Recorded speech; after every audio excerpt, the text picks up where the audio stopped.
Hello दोस्तों, मेरा नाम है अभिषेक और आप देख रहे हैं सुपर एक्सपोज यूट्यूब चैनल। एक सेकंड, ये तो कैप्टन बीटू का चैनल है ना? अरे नहीं, मैं तो भूल ही गया था कि ये कैप्टन बीटू का चैनल है। और आज हम एक कोलैब वीडियो बना रहे हैं जहाँ पे सारी डिटेल्स हम दोनों मिलके एक्सप्लेन करेंगे। तो दोस्तों, आपका बहुत बहुत स्वागत है कैप्टन बीटू की जहाज पे। और आज कैप्टन बीटू की जगह मैं इस जहाज को चलाने वाला हूँ। हाँ, बीच में कहीं कैप्टन बीटू को दे दिया जाएगा। बट आज की वीडियो में हम बात करने वाले हैं कि क्या होगा अगर थॉर और कैप्टन अमेरिका दोनों एक ही समय पे म्योलनर को अपने पास बुलाते हैं। देखो, हमने ये देखा था एवेंजर्स एंड गेम में कि दोनों ही वर्दी हैं, तो क्या होगा अगर वो दोनों ऐसा करेंगे? तो सबसे पहली बात कि म्योलनर अपनी जगह से नहीं हिलेगा, क्योंकि उसे बुलाना अपने पास एक अहंकारी नेचर को दर्शाता है। क्योंकि उसको आप अपने पास बुला रहे हो, यानी कि एक तरह से कमांड दे रहे हो। और इसी कारण से हैमर अपनी जगह से नहीं हिलेगा, क्योंकि वो दोनों ही वर्दी हैं। ऐसे में म्योलनर अब वर्दीनेस को नापेगा, यानी कि अगर थॉर हैमर को अपने पास बुलाता रहेगा और कैप्टन जाकर उस हैमर को उठा लेगा, या फिर कैप्टन भी अपने पास हैमर को बुलाता रहेगा, तो हैमर के पास जाके थॉर भी हैमर को आसानी से हिला देगा और वो कैप्टन अमेरिका के पास नहीं जाएगा। इस चीज को हम हिंदी में विनम्रता और इंग्लिश में ह्यूमिलिटी कहते हैं, जहाँ पे आप अपने आप को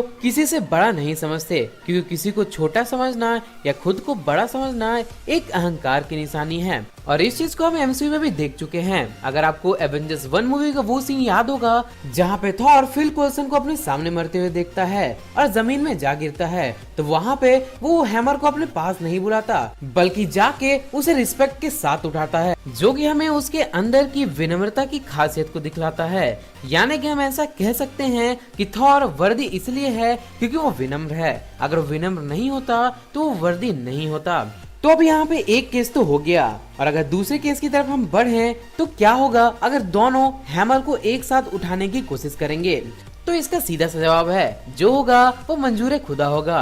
अरे नहीं, ये तो मजाक था। अब कुछ लोग ऐसा बोल सकते हैं कि अगर वो दोनों एक साथ हैमर को उठाने की कोशिश करते हैं तो थॉर एक पंच मारकर कैप्टन को दूर फेंक देगा, फिर उठाएगा।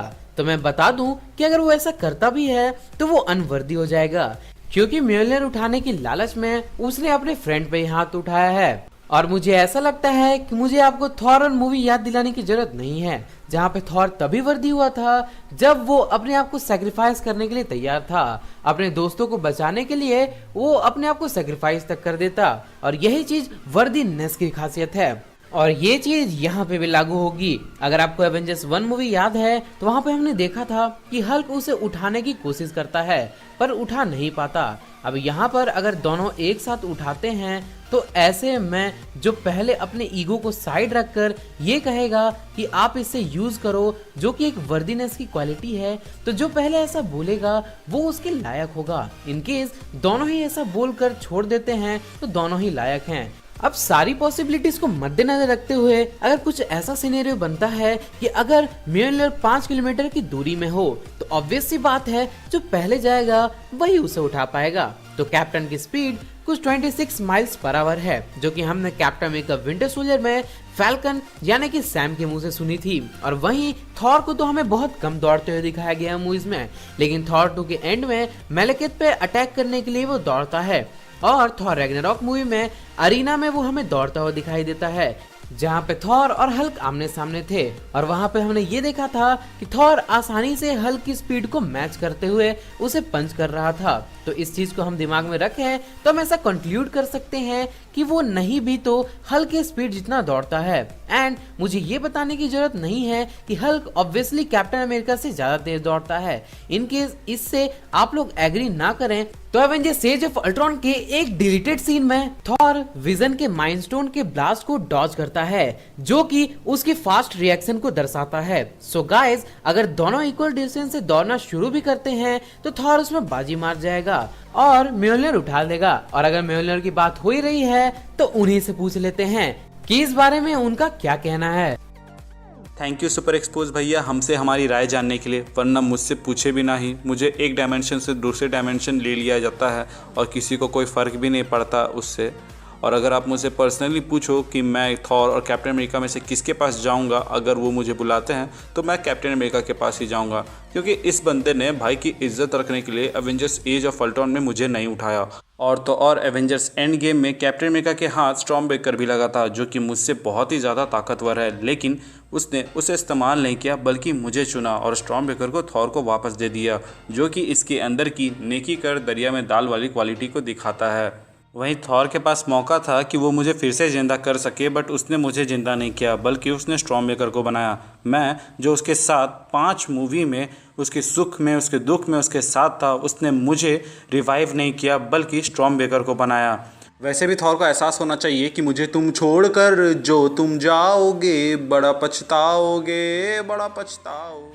अरे भाई भाई भाई भाई, लगता है म्योलनर भावुक हो चुके हैं, मगर यहाँ पे हमें भावुक नहीं होना है और अपने राय नीचे बतानी है कमेंट करके कि आपको क्या लगता है कि अगर थॉर और कैप्टन हैमर को एक साथ बुलाते हैं तो वो किसके पास जाएगा।